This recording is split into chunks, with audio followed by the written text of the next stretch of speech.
Dokumen OPM bocor usai Bumi Walo tewas, rencana operasi KKB terendus TNI, algojonya mulai ditangkapi.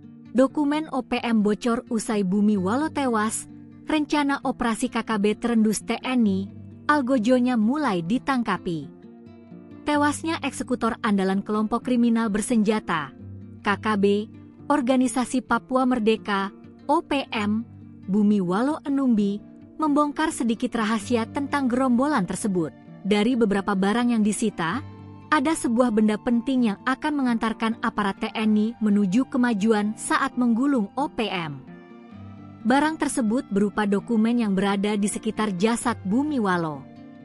Dihimpun dari beberapa sumber, dokumen OPM itu disita usai Bumi Walo tewas.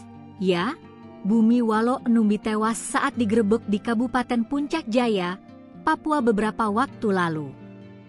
Pentolan OPM yang dikenal bengis ini tewas setelah memberikan perlawanan kepada aparat TNI dan BIN yang hendak menangkapnya.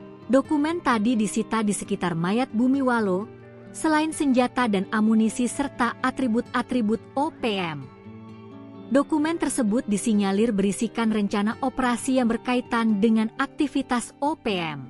Di saat yang sama, seorang pentolan OPM bernama Anusaso ditangkap oleh aparat TNI Polri. Anusaso berhasil ditangkap dalam operasi gabungan di Kota Dekai, Kabupaten Yahukimo.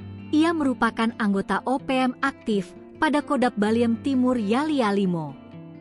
Sebagai DPO, Anusaso diketahui terlibat dalam beberapa kasus kriminal. Dalam catatan aparat, Anusaso termasuk dalam daftar pencarian orang, DPO, atas keterlibatannya dalam sejumlah kejahatan serius, termasuk pencurian senjata api dari markas kepolisian serta pembunuhan terhadap warga sipil dan anggota Polri. Ia juga terlibat pembunuhan terhadap Bribtu Iqbal Anwar Arif pada Januari 2025 lalu yang menambah panjang daftar kekerasan di ruas Jalan Trans Jayapura, Wamena.